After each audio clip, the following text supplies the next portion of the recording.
नमस्कार, स्वागत है आपका। आप देख रहे हैं देवभूमि समाचार और मैं हूं आपके साथ आनंद विजय सिंह। और आज उत्तराखंड के लिए खास दिन है। खास दिन इसलिए कि आज एक बड़ी सौगात उत्तराखंड के लोगों को मिलने वाली है।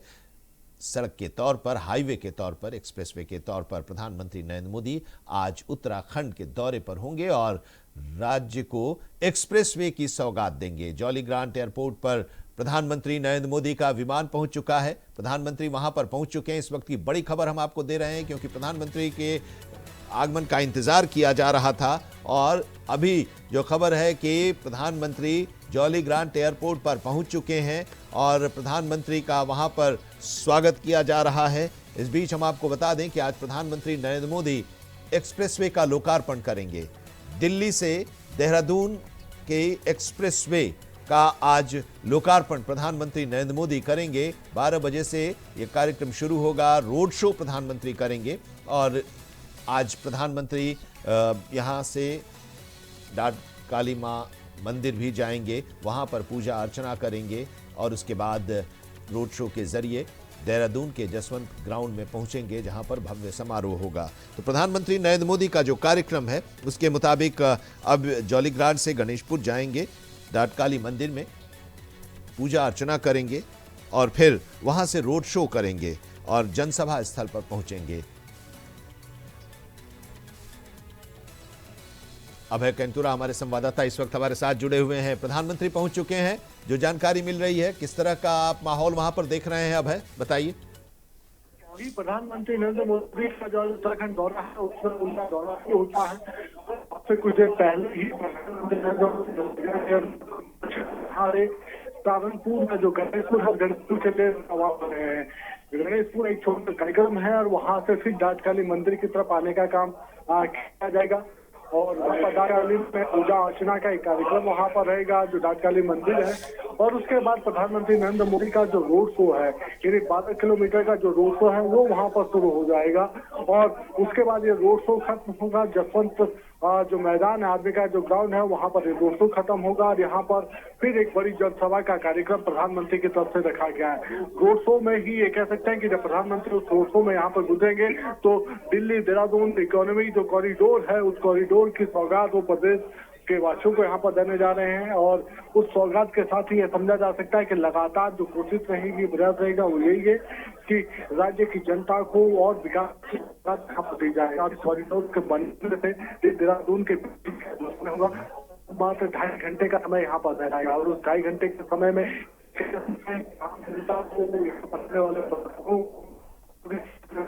लोगों को बड़ी राहत यहाँ रही हो कि कम समय में वो उत्तराखंड यहाँ पर पहुंच जाएंगे।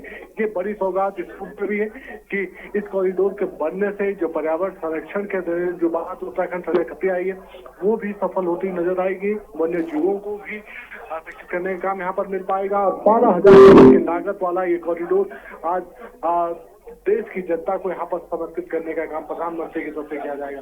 यानी अब इंतजार इस बात का है कि जब प्रधानमंत्री नरेंद्र मोदी सहारनपुर में गणेशपुर में पहुंचेंगे और वहां से डाट काली पहुंचेंगे तो फिर उत्तराखंड वासियों के लिए भी वो यहाँ पर देने वाले हैं। जी, प्रधानमंत्री वहां पर पहुंच चुके हैं और वहां से प्रधानमंत्री अब आगे बढ़े हैं सहारनपुर की तरफ और गणेशपुर में वहां डाट काली मंदिर में पूजा अर्चना करेंगे। अभय कैंतुरा बता रहे हैं। अभय, सुरक्षा के भी व्यापक इंतजाम किए गए हैं। 550 महिला पुलिस कर्मियों को, 3,000 पुलिस कर्मियों को सुरक्षा में तैनात किया गया है और इसके साथ ही हम लगातार ये भी देख रहे थे कि रूट्स भी डाइवर्ट किए गए हैं प्रधानमंत्री के इस दौरे को देखते हुए।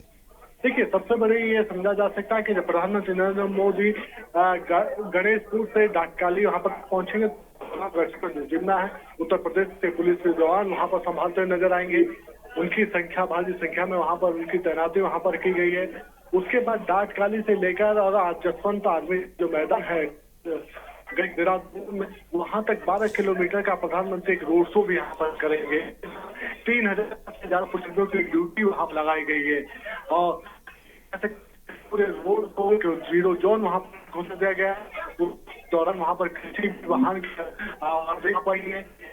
ISBT से का जो कॉरिडोर का जो मार्ग बनता है उस पर कल ही आवाजाही आम जगह वहां पर बंद कर दी गई थी और चप्पे चप्पे खड़े इंतजाम यहाँ पर किए गए और ये अंदाजा इस बात से ही लगाया जा सकता है कि 3,000 पुलिसकर्मी जो उच्च स्तर पुलिस अधिकारी हैं वो यहाँ पर लगे, तो 500 से ज्यादा महिला कमांडो वहां पर मौजूद है और इससे है ताकि किसी भी कारण से प्रधानमंत्री के कार्यक्रम में कोई खलल वहां पर ना रहे, प्रधानमंत्री का जो रोड शो हो वो सफलतापूर्वक यहाँ पर रोड शो हो सके और जो जनता उनके आभार प्रकट करने के लिए यहाँ पर आई है वो प्रधानमंत्री तक अपना मैसेज वहां पर पहुंचा सके। तो लगातार प्रयास यही है और ये कहा जा सकता है कि जिस प्रकार से सुरक्षा व्यवस्था रखी गई है, जो प्रबंध यहाँ पर प्रधानमंत्री के दौरे को लेकर किए गए वो उत्तराखंड के लिए बड़े जरूरी भी समझे जा सकते हैं, सुरक्षा के लिहाज से महत्वपूर्ण भी है। तो सिर्फ इंतजार बात करेगा कि प्रधानमंत्री नरेंद्र मोदी यहाँ पर आएंगे तो किस रूप में वो अपने संबोधन में यहाँ पर प्रदेशवासियों को संबोधित करते हैं और क्या कुछ सौगात प्रदेशवासियों के लिए इस इकोनॉमिक कॉरिडोर के अलावा और यहाँ पर दे सकते हैं। जी एक समय था जब ये सोच होती थी अभय कि पहाड़ी राज्य हैं, पहाड़ी राज्यों में पहाड़ हैं और वहाँ पर विकास के दरवाजे उतने नहीं खुल सकते हैं, सड़कों की बात भी होती थी तो बहुत ही सीमित सड़कें हुआ करती थीं। लेकिन अब धीरे धीरे ये देखने में आ रहा है और जब सड़क एवं परिवहन राजमार्ग मंत्रालय नितिन गडकरी जैसे व्यक्ति के पास हो जिनके पास विशेषज्ञता है इसकी, और वो हम देख रहे हैं कि उत्तराखंड जैसे पहाड़ी राज्य में भी जहां पर बड़ा मुश्किल था सोचना कि पहाड़ के नीचे से जमीन निकल, सुरंग से हम सड़क निकाल लें, ऊपर से हम सड़क निकाल लें, और वहां पर देखिए किस तरह की सड़कें बन रही हैं। और इसकी खासियत जो आप बता रहे थे अभय कि जो वन्य जीव गलियारा है, कॉरिडोर है 12 किलोमीटर का, ये अपने आप में अद्भुत है। ऊपर सड़क और नीचे किसी भी तरह से वन्य जीवों को दिक्कत न हो उसका भी खासतौर से ख्याल रखा गया है इसमें। देखिए खास तौर पर ख्याल इस रूप पर भी है कि जो कोशिश यहाँ पर की गई थी कि इस इकोनॉमिक कॉरिडोर के माध्यम से पर्यावरण संतुलन को, पर्यावरण संरक्षण का भी यहाँ पर रखा जाए, वो काम करने का यहाँ पर किया गया। क्योंकि 200 मीटर से ज्यादा का जो एरिया इस इकोनॉमिक कॉरिडोर में रखा गया वो पर्यावरण संरक्षण के लिए बड़ा एक सटीक उदाहरण यहाँ पर समझा जा सकता है। इसलिए उन सब चीजों को लेकर यहाँ पर काम करने की आवश्यकता थी और उसको इस इकोनॉमिक तौर से माध्यम इकोलॉजी और इकोनॉमी की दोनों संतुलन कैसे यहाँ पर बनाया जा सकता था वो इस इकोनॉमिक कॉरिडोर के माध्यम से यहाँ पर देखा जा सकता है। और अब उत्तराखंड में कह सकते हैं कि जिस प्रकार से सड़कों का जाल बिछ रहा है, जिस प्रकार से चाहे ग्रामीण सड़कें हो, चाहे हाईवे हो या एक्सप्रेस हो तो बन रहे हैं, उससे समझा जा सकता है कि उत्तराखंड विकास के लगता राज्य विकास के कार्यों को और बढ़ाने वाले रूप में यहाँ पर देखे जा सकता है। उत्तराखंड राज्य विकास के पथ पर अग्रसर तो है ही, साथ में जिस प्रकार से सरकार ने जो राज्य की जनता से जो वायदा किया था वो वायदा भी फलीभूत होता हुआ नजर आ रहा है कि आपको विकास भी देंगे, राज्य के लिए समर्पित होकर संकल्प भावना से जो काम सरकार कर रही है वो भी सफल होता हुआ नजर आ रहा है। और प्रधानमंत्री ये बार बार कहते हैं कि हम जिसका शिलान्यास करते हैं हम उसका लोकार्पण भी करते हैं, उसका उद्घाटन भी करते हैं, एक समय सीमा के तहत हम उस काम को पूरा करते हैं, लक्ष्य लेकर आगे बढ़ते हैं और उस लक्ष्य को पूरा करते हैं। एक चीज़ और कि ये जो एक्सप्रेसवे है दिल्ली देहरादून वाली, जिसके बारे में ये था कि पहले 6 घंटे लगते थे अब 2.5 घंटा लगेगा, लेकिन इसकी एक और खासियत जरा इसके बारे में बताइए कि ये दिल्ली मेरठ एक्सप्रेसवे को जोड़ता है, जोड़ेगा पूर्वी परिधीय एक्सप्रेसवे को, और 4 धाम राजमार्ग जो हरिद्वार लिंक है उससे भी जुड़ता है। ये देखिए ये इकोनॉमिक जो कॉरिडोर है ये 3 राज्यों को जोड़ने वाला कॉरिडोर यहाँ पर कहा जा सकता है। उत्तराखंड राज्य, उत्तर प्रदेश राज्य और दिल्ली राज्य, इनको जोड़ने वाला कॉरिडोर यहाँ पर हो सकता है।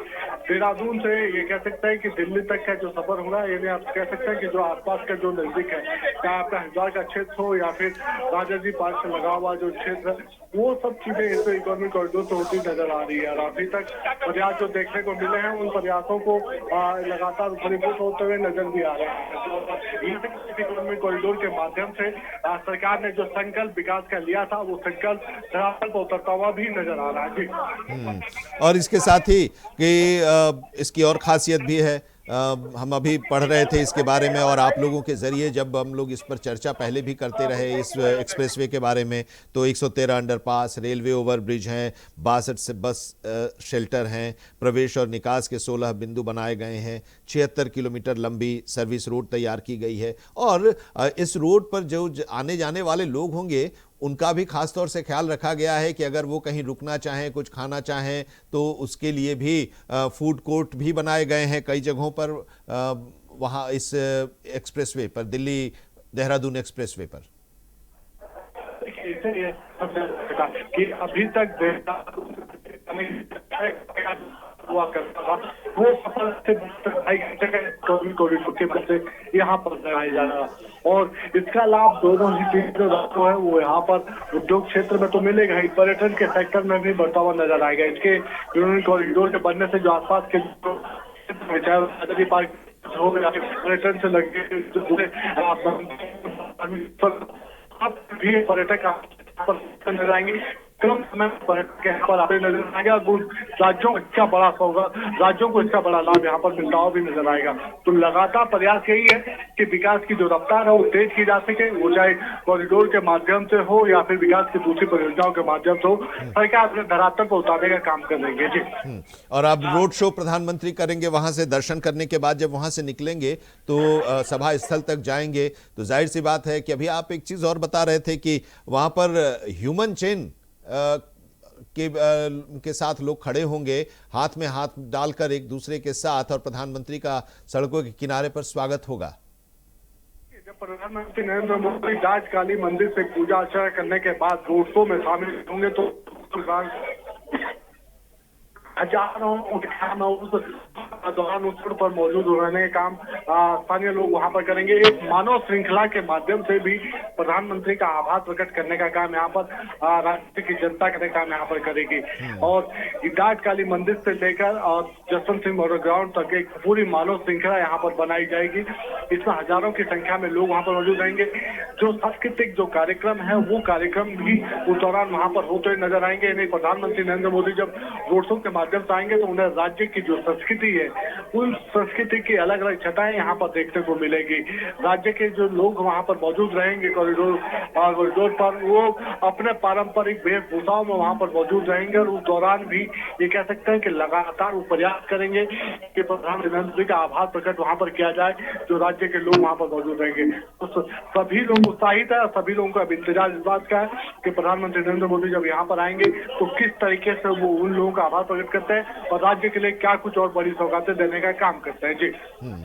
तो बड़ी सौगात आज उत्तराखंड को मिलने वाली है, और खासतौर से अगर हम बात करें दिल्ली से देहरादून के रास्ते की, तो ये सफ़र अब बहुत आसान होने वाला है, क्योंकि अभी दिल्ली से देहरादून जाने में करीब करीब 6 घंटे का समय लगता था, और इस एक्सप्रेसवे के शुरू हो जाने के बाद, जिसका प्रधानमंत्री आज उद्घाटन करने के लिए पहुंच चुके हैं, तो इस एक्सप्रेसवे के शुरू हो जाने के बाद ये करीब 2.5 घंटे का ही सफ़र रह जाएगा और दिल्ली से देहरादून जाना और आसान हो जाएगा। और ये पश्चिमी उत्तर प्रदेश के लिए भी, पश्चिमी उत्तर प्रदेश भी को भी जोड़ रहा है ये एक्सप्रेसवे। बहुत शुक्रिया हमारे साथ जुड़ने के लिए अभय, और आपसे हम आगे भी जानकारी लेंगे। प्रधानमंत्री दर्शन करके निकलेंगे और जब रोड शो के जरिए वहां पर पहुंचेंगे सभा स्थल तक, एक बार फिर हम आपके पास आएंगे।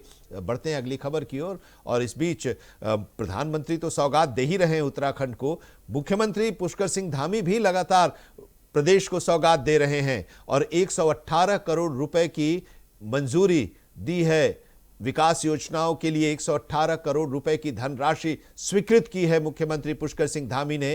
कई विधानसभा क्षेत्रों में पुल परियोजनाओं को मंजूरी दी है। आवासीय भवनों के निर्माण के लिए धनराशि जारी की गई है। कुंभ 2027 का आयोजन होने वाला है और हरिद्वार में, और वहां इससे जुड़ी 32 कार्यों को मंजूरी दी गई है। शहरी जल निकासी, बुनियादी सुविधाओं में सुधार होगा।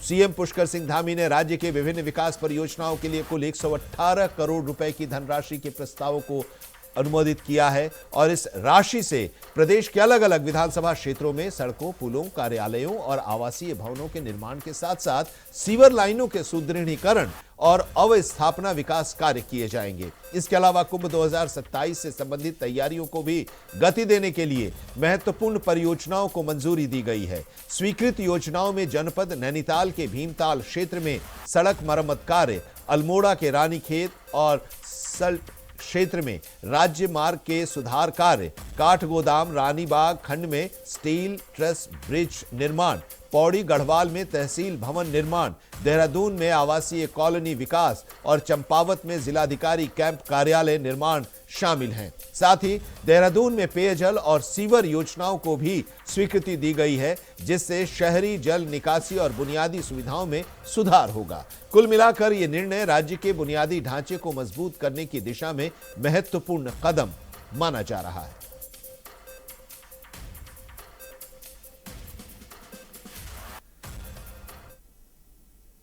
उधर देहरादून में प्रधानमंत्री की सुरक्षा व्यवस्था के दौरान महिला शक्ति की सक्रिय भागीदारी भी देखने को मिल रही है। उत्तराखंड पुलिस द्वारा एसएसपी स्तर से लेकर कांस्टेबल स्तर तक करीब 550 महिला अधिकारी और पुलिसकर्मियों की रणनीतिक तैनाती की गई है। इनकी तैनाती वीवीआईपी रूट, कार्यक्रम स्थल, कंट्रोल रूम और अन्य संवेदनशील स्थानों पर की गई है, ताकि सुरक्षा व्यवस्था को और मजबूत और प्रभावी बनाया जा सके, जिसके बारे में अभी हमारे संवाददाता अभय कैंतुरा भी बता रहे थे। डीजीपी दीपम सेठ ने बताया कि वीवीआईपी सुरक्षा में महिलाओं की अग्रणी भूमिका को देखते हुए उन्हें महत्वपूर्ण जिम्मेदारियां सौंपी गई हैं। उन्होंने कहा कि यह पहल न केवल सुरक्षा व्यवस्था को सुदृढ़ करती है, बल्कि पुलिस बल में महिलाओं की बढ़ती भागीदारी और क्षमता को भी दर्शाती है।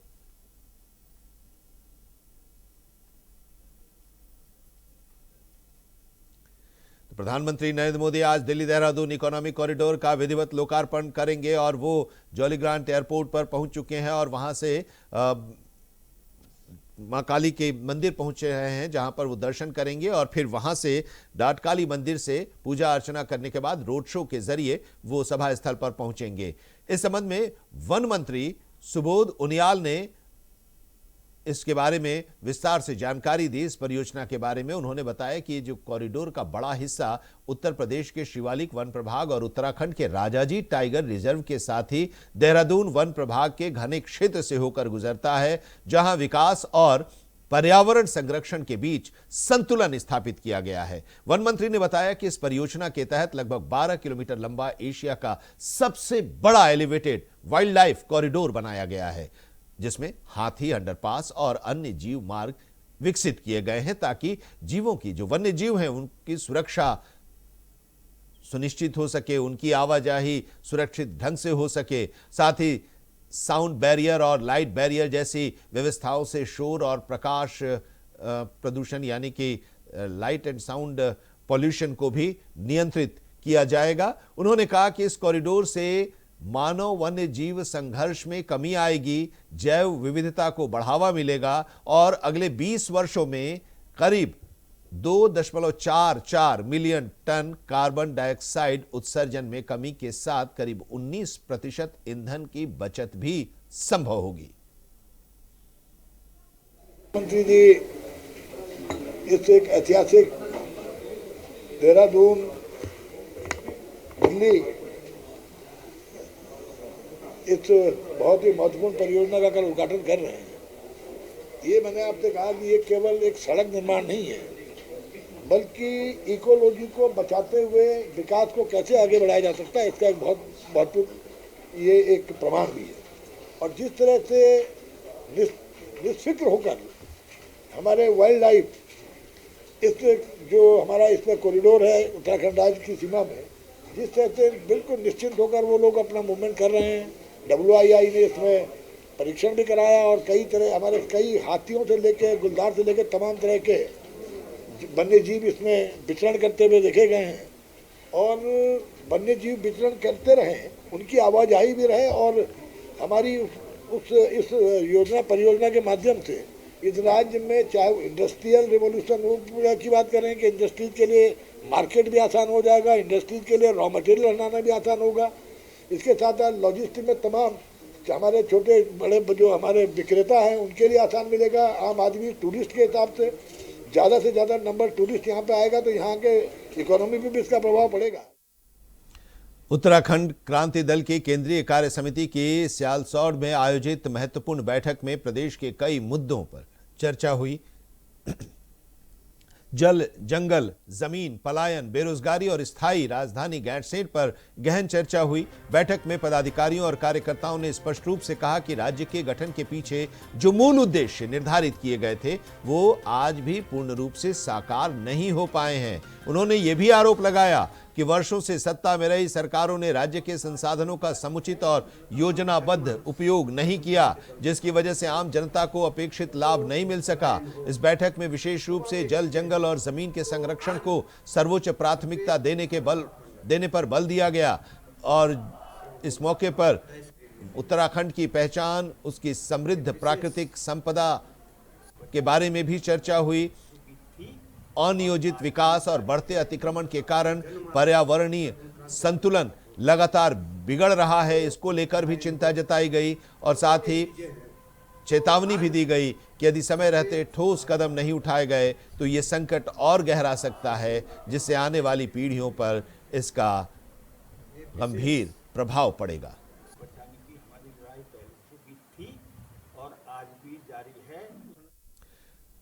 अगली खबर का रुख करते हैं। अल्मोड़ा मुख्यालय में आंगनबाड़ी जो कार्यकर्ता हैं, सेविका हैं और मिनी कर्मचारी संगठन के बैनर तले सैकड़ों महिलाओं ने अपनी लंबित मांगों को लेकर प्रदर्शन किया। चौगान पाटा गांधी पार्क में जिले के सभी 11 ब्लॉक से सैकड़ों आंगनबाड़ी कार्यकर्ताओं ने सरकार के खिलाफ नारेबाजी की। प्रदर्शनकारियों ने कहा कि मानदेय बढ़ोतरी, रिटायरमेंट पर 10 लाख की धनराशि देने का शासनादेश जारी करने और आंगनबाड़ी कार्यकर्ताओं को बायोमेट्रिक से नहीं जोड़ने की मांग को लेकर वो पिछले कई सालों से आंदोलन कर रहे हैं, लेकिन सरकार उनकी मांगों को लेकर उदासीन बनी हुई है।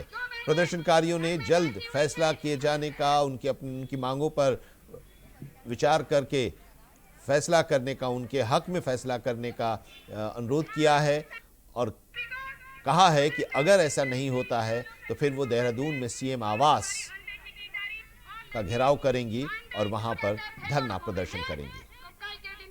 पहली मुख्य मांग है कि सरकार हमें मिनिमम मजदूरी 600 रुपये के हिसाब से महीने का 18,000 रुपये देने का प्रावधान करे और दूसरी मांग है हमारी जो 300 रुपया कटौती होने पर सरकार 1 लाख देने का प्रावधान बना रही है, वो हमारा ही पैसा हम ही को देने की बात हो रही है। तो उस पर हमारी एक मांग ये है कि 300 रुपया कटौती हमारी तभी हो जब हमें रिटायरमेंट में 10 लाख की धनराशि दी जाए। और तीसरी मांग है हमारी कि बायोमेट्रिक मशीन हमारे केंद्र में लगने की बात आ रही है। तो सर हमें जो है कई विभागों का काम करना होता है, तो साथ साथ सभी कार्य करने संभव नहीं है।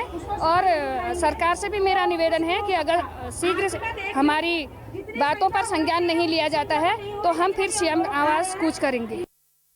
और खबर अल्मोड़ा से ही। अल्मोड़ा जिले के सल्ट विकासखंड के शशिखाल में सल्ट मैराथन 2026 का आयोजन ब्लॉक प्रमुख कंचन रावत के नेतृत्व में किया गया। इस कार्यक्रम का शुभारंभ उप जिलाधिकारी रिंकू बिष्ट और कंचन रावत ने हरी झंडी दिखाकर किया। मैराथन में 18 साल से अधिक उम्र के युवाओं, पुरुषों और महिलाओं ने हिस्सा लिया, जिसमें 100 प्रतिभागियों में 70 पुरुष और 30 महिलाएं शामिल थीं।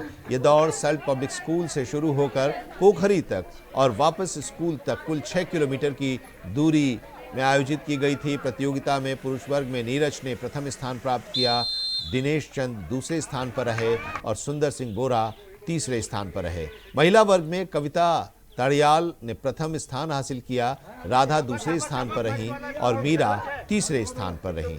विजेताओं को 5100 रुपये, जो प्रथम स्थान पर रहे उन्हें 5100 रुपये, द्वितीय स्थान पर जो है रहे उनको 3100 रुपये और तृतीय स्थान पर जो रहे उन्हें 2100 रुपये की धनराशि और प्रमाण पत्र देकर सम्मानित किया गया।